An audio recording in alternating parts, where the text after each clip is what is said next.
Okay, so what's going to happen now is Chris is going to ride the bike.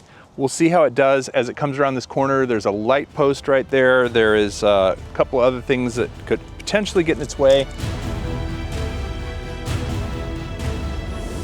All right, it went in front of that. That's good. Now he's going to make that left turn, and let's see if it swings around and stays on his right. Oh yeah. It is doing its best to stay on his right. There's a big pole there, and it missed that. That's good. Now, let's see what happens if he does a big turnaround. It's staying on his right.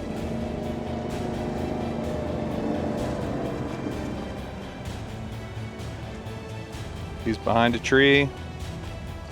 Where'd he go? Oh goodness. Oh wow. It's going up over that tree. Wow, that was pretty impressive. It just went over that tree. And it is staying on his right side.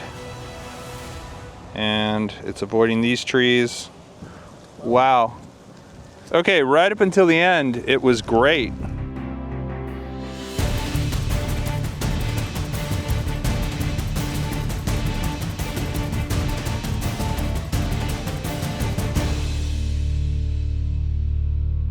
So I was tracking you, Kelly. Yeah.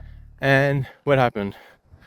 Hit either that pole or one of these wires. I didn't see, I just heard it.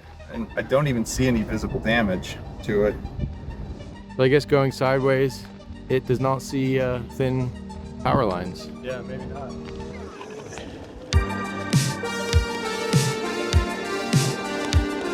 Once again, under this tree, see how the Air 3S does.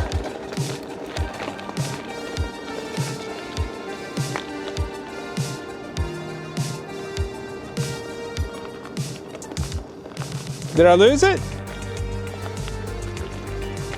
Chris, just go up. Go up, yeah, you're clear up. Well, there we go. I thought I heard it kind of brush a branch or something. Okay, so after all that, we have a couple of key takeaways that we want to share with you right now.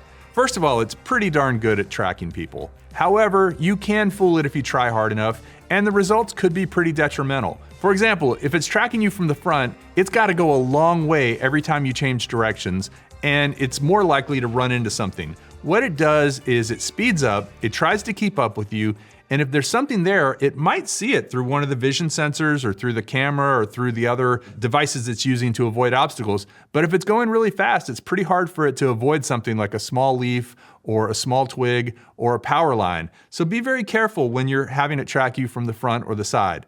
The most successful way to have it track you is from behind, because literally it's following you, and when you change direction, it doesn't have to make as big of a move as it does when it's in front of you. Also, if it's following you from behind, you're probably going through a clear path, and it's gonna try and follow that same clear path to keep up with you. So following you from behind has the highest rate of success as far as tracking goes. But don't be afraid to try the other things like following from the front or from the side or orbiting you as you're walking or something like that. Just try them in big open areas and give it some opportunity to be successful using all of its sensors. If you set it up for success, you can get some amazing shots with the Air 3S tracking you automatically. Please leave a comment below and let us know what you think about this video and about the Air 3S and its ability to track. We'd love to hear from you. We appreciate you watching, and we'll see you next time on Ready, Set, Drone.